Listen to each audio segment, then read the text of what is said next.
Have you ever stopped to think, maybe while enjoying a cool treat, how something like yogurt ice cream could, well, tell a story about the global economy? Because today, that's exactly what we're doing, diving deep into the global yogurt ice cream market, looking at the numbers and the projections all the way out to 2033. And we've got some pretty detailed market reports as our source material here, packed full of numbers, forecasts. It's a lot of data, actually, covering 2021 right through to 2033. Right. And our job really isn't just to, read numbers off a page. We want to cut through all that, pinpoint the really key trends, and figure out the so what behind these millions and billions. Basically, show you where the interesting growth stories are happening around the world, give you that clear picture. Okay, so let's set the scene first with the big picture. This market, it's not just ticking along, it's really growing quite fast. Globally, we're talking about $853.85 million back in 2021. That jumped past $1 billion by 2025, hitting 1,065.21 million.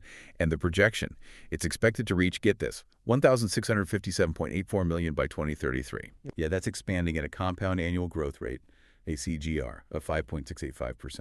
Pretty healthy. It's a solid growth rate, absolutely. Sets the stage nicely. It really does.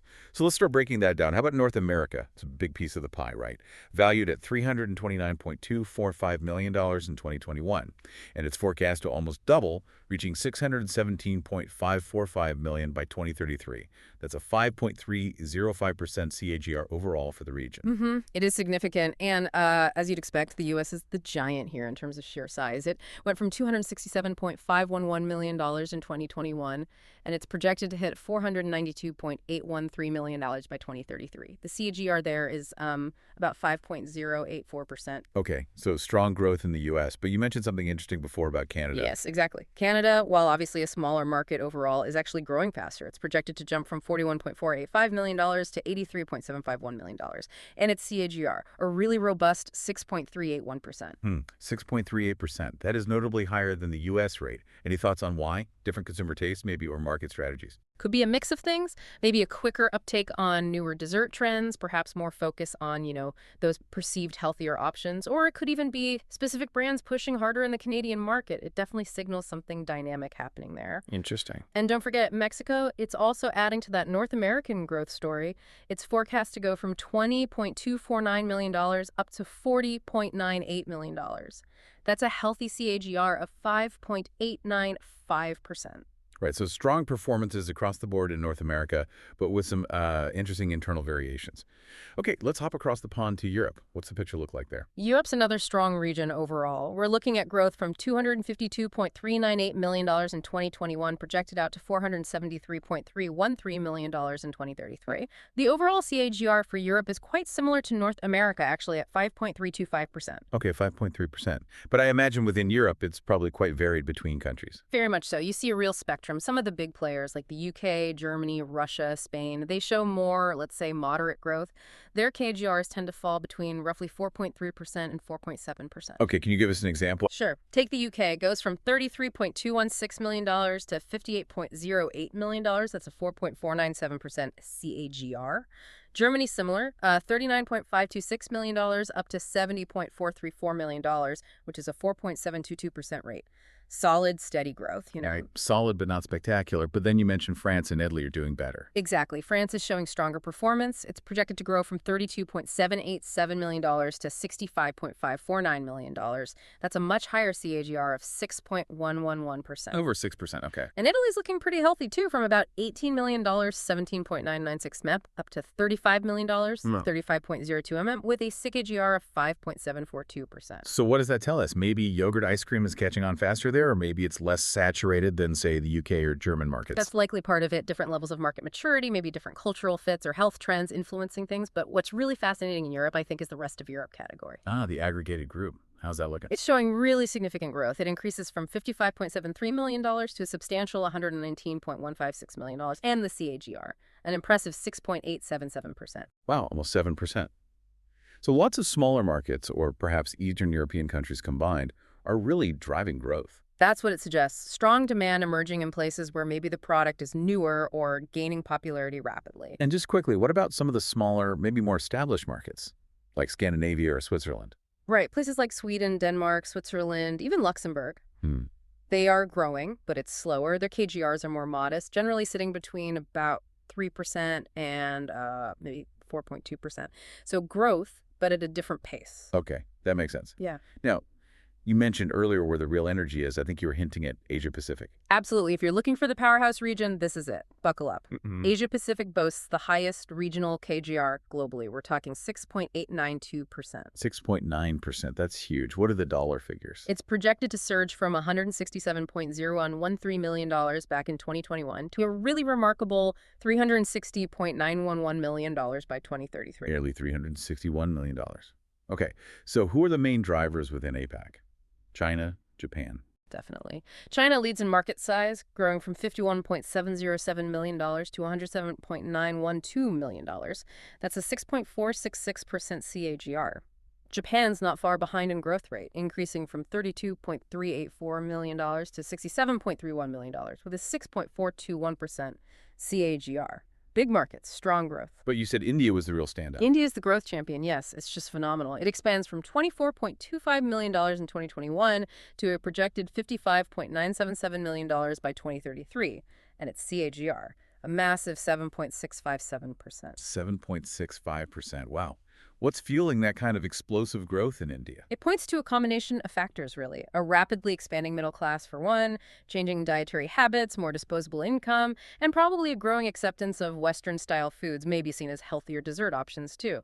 It just makes India a prime spot for this market. Incredible. What about other significant players in APAC? South Korea is doing well, too, growing from $12.108 million to $23.459 million. That's a $5.6072 million.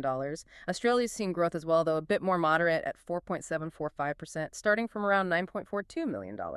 Okay. And similar to Europe, that rest of APAC category, I bet that's showing some interesting numbers too. Oh, absolutely. It's actually the highest growth rate segment globally.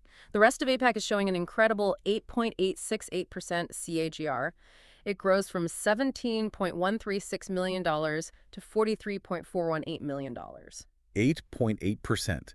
That's astronomical compared to some other regions. What's behind that? It really signals the product catching fire in multiple emerging markets simultaneously. Probably starting from a lower base, less market penetration before, you see strong consumer responses across diverse, developing economies in Asia. Any specific examples within that rest of APAC or nearby? Yeah, Singapore is a good example. It's projected to grow from $6.23 million to $14.364 million. That's a 7.441% CAGR.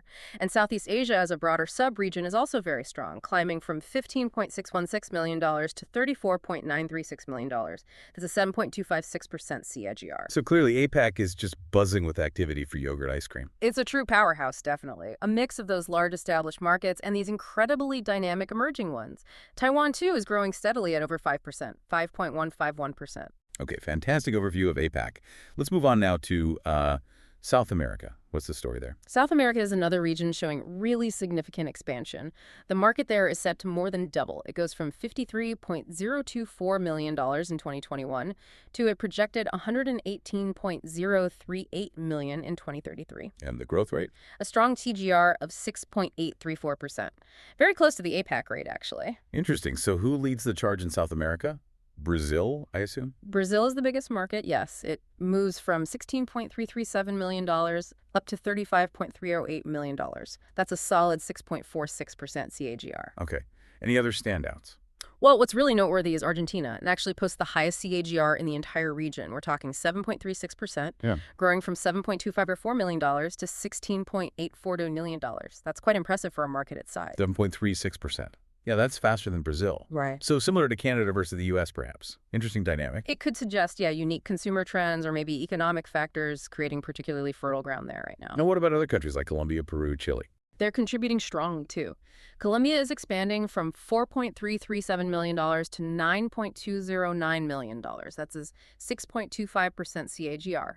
Peru and Chile also show healthy growth, both with KGRs in the high 5% range, around 5.8%. And the rest is South America. I'm sensing a pattern here. You guessed it.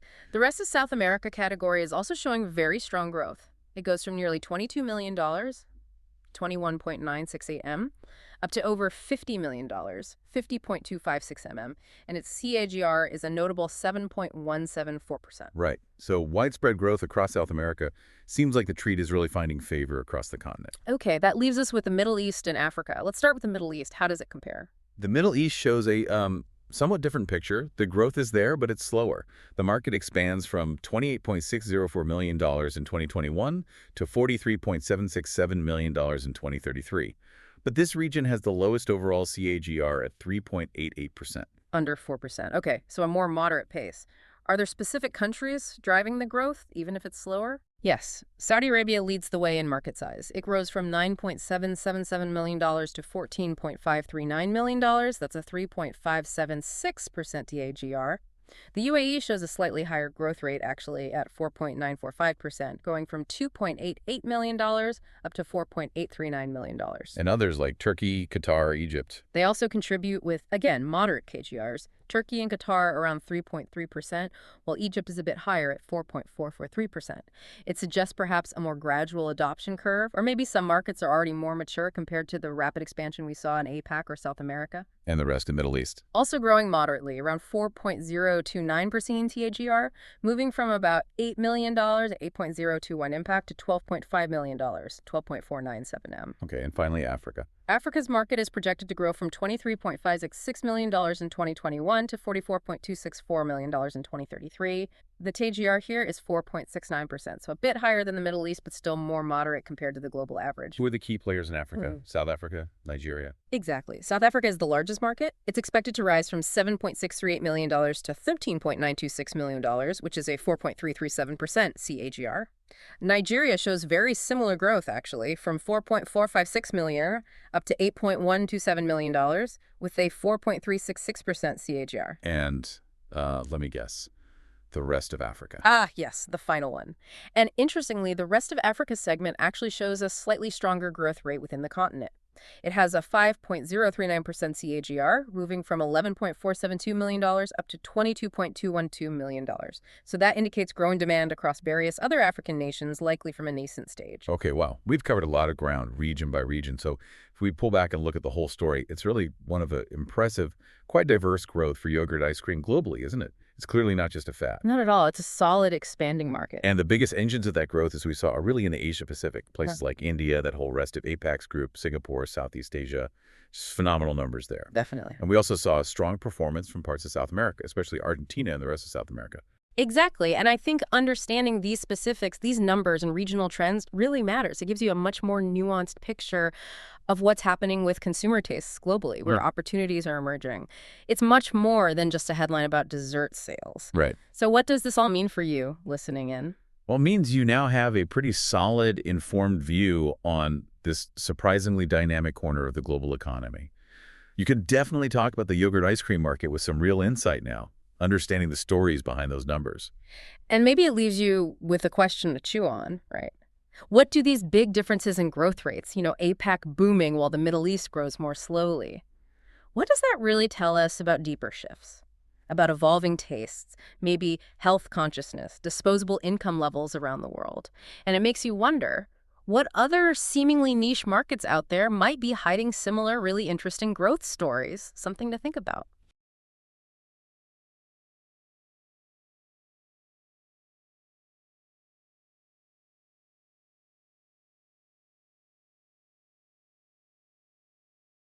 Welcome to the deep dive. Okay, so we've been looking at some really interesting research on a trend you've probably spotted yourself. I mean, that booming yogurt ice cream market.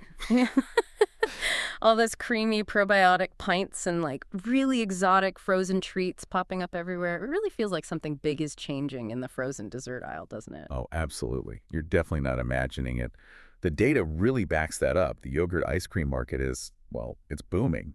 And for this deep dive, we've dug into an exclusive breakdown from Cognitive Market Research. It really helps get to the heart of why this is all happening. Right. So what's really behind it all? Our mission today is basically to pull out the most important insights from this research, to understand what's making this market sizzle or maybe freeze. We're going to look at the key drivers, things pushing its growth, but also the challenges it's facing and the trends shaping its future, which apparently include some surprising effects from recent global events. Yeah, what's really fascinating here is how several different forces are all kind of coming together to create this surge. And if we're talking forces, I feel like we have to start with the flavors. That seems like the most, well, delicious change. It's so much more than just vanilla and chocolate now. Definitely. The research from cognitive market research, it points to this huge demand, especially coming from millennials and Gen Z. They're looking for really innovative, kind of exotic flavors. Think matcha, yuzu, yubi, Mm. even tropical fruit swirls with like herbs or granola mixed in. Brands are getting really creative. They're blending that, indulgent dessert feel with actual health benefits, probiotics, protein. It's about making treats that aren't just tasty, but also, well, Instagrammable and functional, as they put it. Huh. So it's not just what we eat, but how it makes us feel and how we share it online. That really speaks to a generation valuing wellness just as much as the experience itself. Food becomes like a personal brand thing, but the self-care. That's quite a powerful shift, isn't it? Exactly. And it goes beyond the product itself. The context of where and how we're eating these things seems really important too. Like the whole urban lifestyle boom you mentioned.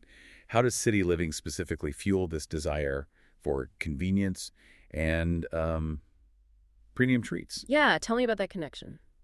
Well, if you think about it, as more people live in cities, their disposable income often goes up a bit. And this leads them to, splurge more often on things like premium yogurt ice cream. And premium here isn't just marketing speak. It means like really high quality ingredients, sometimes fancy packaging, and just pure convenience. Supermarkets, cafes, online shops, they're all seeing more demand for these treats that feel indulgent but also kind of healthy. Plus, you've got delivery platforms making it super easy, and just the general urban dining culture really driving mass consumption. That totally makes sense. It's like for busy city people, maybe with smaller living spaces, packed schedules, indulgence isn't always a fancy meal out. Sometimes it's about those quick, high quality treats you can have right at home. But it's easy to get carried away with the growth story. I bet it's not all smooth sailing. Are there like market forces or maybe consumer doubts that could kind of put the brakes on this or change its direction? That's a really important point. The Cognitive Market Research Report does highlight a key challenge, which is the growing competition from other frozen desserts. Mm. Think about gelato and sorbet. The gelato has that rich sort of artisan feel that people love for traditional indulgence. And sorbet is winning people over because it's often dairy-free, light, really fruit-forward. These alternatives are right there on the same shelves, same menus. So that puts real pressure on yogurt ice cream brands. They really have to stand out, differentiate themselves with those health claims, the unique flavors we talked about, and just really smart branding. Right. So it's about positioning, how they stack up against these other favorites. Okay. So given that competition, how are brands staying ahead? I think I heard you mention a trifecta earlier: clean label stuff, health innovation, and exotic flavors. Is that basically the strategy? Yeah, that sums it up pretty well. Consumers today, they want that indulgence, but kind of on their own terms. So that means we're seeing way more low-sugar options, protein-packed versions, even plant-based yogurt ice creams are taking off. And those functional ingredients like probiotics, they're turning what used to be just a snack into more of a wellness treat, a conscious choice almost. Wow. And at the same time, those globally inspired flavors, passion fruit, saffron, black sesame, they're really grabbing attention. Okay, yeah, that tracks. But I wonder, is there a risk that focusing too much on health forward might dilute the indulgence part? How do brands walk that line, without losing people who just want a straight up treat? And beyond the actual ice cream, I imagine bigger things like sustainability and transparency are becoming more important too. That's definitely a tricky balance. And yeah, brands are constantly trying to make sure healthy still means delicious, right? But what's really striking is how much focus has shifted to those broader values you mentioned. Yeah. Sustainability is huge now. Brands are really zeroing in on eco-friendly packaging, shorter ingredient lists, being totally open about sourcing, Yeah. that whole clean label thing. It's not niche anymore. It's pretty much the new normal for people who care about what they buy. It's about trust, really, Yeah. and aligning with people's values just as much as taste. Right. And with all this innovation and demand, how is it actually getting to us? How's the retail side changing to make it easier to buy? Accessibility is definitely increasing. You see it in the ready-to-eat cups, Mm. perfect for grabbing on the go. Then there's the boom in direct-to-door delivery, which fits our online habits. And also those nice handcrafted pints you find in local shops. It's about making it available everywhere, basically. More often, more settings. Okay, we can't really talk about recent market trends without touching on COVID-19. That was such a huge turning point. How did it hit this specific market? Was it just good news or more complicated? Yeah, COVID's impact was Well, it was mixed at first, but ultimately it really transformed the sector. Sure, initially you had supply chain problems, food service sales just stopped as places closed. That hurt. But crucially, that period also saw this massive surge in people wanting healthier indulgences. We're all stuck at home looking for comfort food, but also trying to be a bit healthier, right? And yogurt ice cream just fit that bill perfectly. It's like a feel-good, better-for-you dessert. And with everyone shopping online more, direct-to-consumer brands got a huge boost, especially for like family packs or nutrient-rich options. Cognitive market research really points out that the post-pandemic world created this perfect storm for innovation, recovery, and more growth. It really cemented its place. Okay, so pulling this all together for you, the listener, the big takeaway seems to be that yogurt ice cream is way more than just, a guilt-free option in the freezer. Absolutely. It's really dynamic. It's trend forward. It's got global appeal. It reflects these big shifts in what consumers value: wellness, experience, transparency. From those wild flavors to the clean labels and functional goodies, this market is genuinely reshaping the whole frozen aisle, one scoop at a time, you could say. So thinking ahead, given how fast trends change, especially around food and wellness, what do you think might be the next big functional ingredient? Something beyond probiotics and protein maybe? Something unexpected that could pop up in our frozen treats? Why? Definitely something to think about next time you're browsing that frozen food aisle.